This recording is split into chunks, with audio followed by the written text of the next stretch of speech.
The expulsion of South African Ambassador Ebrahim Rasool from the US has once again raised questions about the state of relations between the White House and the Union buildings. With Rasool's expulsion, President Ramaphosa has to appoint a new ambassador to Washington. For more on this, we speak to Sophie Mokoena, SABC News International Editor. Sophie, we've heard a statement from the Union buildings about what is to follow. But what do we know procedurally to be the next steps? The US said that they want Ebrahim Rasool out of the country by no later than Monday. Following after that, he's no longer welcome in the USA. Firstly, I'm assuming DIRCO has to get him back into the country and go through some process with him, but a new ambassador has to then be appointed. Talk to us about the procedures that are to follow after this. Well, as you pointed out, he was given a letter detailing what must happen. One is that he can be in the country until the 21st of March, and therefore he can still be there at a point where he is now, perhaps where he is preparing to leave the country. As you know that he was there, he's got a family, there's a lot of work that needs to be done for him to come back to South Africa. You heard the minister speaking to Kaya Kumalo that they are now working at ensuring that he does come back home. And therefore, that is the process that is expected to unfold, because after the date, it will be problematic for him because he would have lost all his privileges as a diplomat, and he can also be arrested.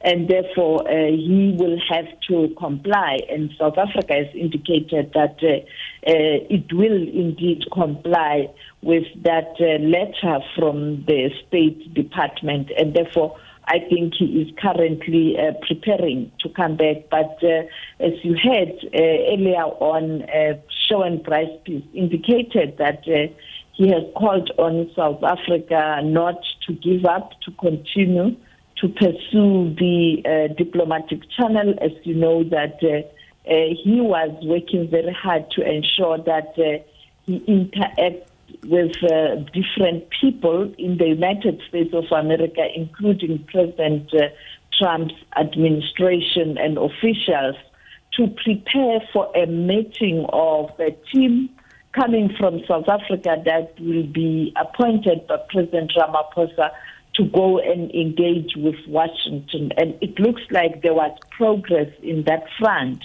He was also going to meet officials in Washington next week to prepare for that mission with the aim of ensuring that as soon as possible this team is appointed and is sent to Washington to engage President Donald Trump's administration. Perhaps later with both the Foreign Affairs Minister of U.S., the Secretary of State in this case, and also our International Relations Minister meeting. And of course, perhaps, who knows, to ensure that you have a meeting of the heads of state. And that can happen on the margins of all these international conferences. We know there's a G7 meeting coming. South Africa is often invited to the G7, so you can have that meeting on the margins of the G7. There's UNGA coming in September. You can have that meeting at the United Nations General Assembly in New York. But also, you know that South Africa will be hosting the G20 in November, and that you ensure that the U.S. president is in South Africa during the G20, and that's what President Ramaphosa was working hard on, to ensure that President Trump does travel to South Africa during the G20 meeting. So there was a lot of work that was being done to try and mend the relations. Have you spoken to anyone in the presidency, and do you know what their feelings and sentiments are towards this? Do they feel that this is a step back in their momentum towards mending relations with the USA, or is it business as usual going forward? I think they feel aggrieved that this is a step backward.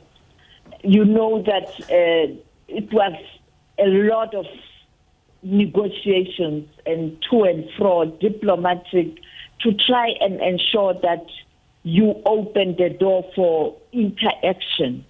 And secondly, I think the ambassador himself would admit that this is a real setback in terms of hard work that was done by the embassy in Washington under his guidance to ensure that you get this meeting of a delegation from South Africa off the ground. And therefore, now you don't have a senior diplomat in Washington to do that.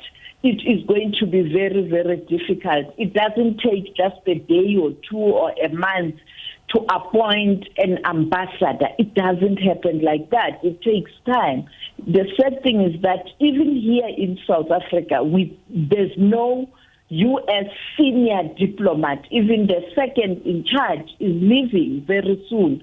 Therefore, now you have these two offices where you don't have most senior people to facilitate the engagement between Pretoria and Washington. Yeah. Sophie Mokoena, thank you so much for that. Really do appreciate it. Sophie Mokoena, SABC News International Editor.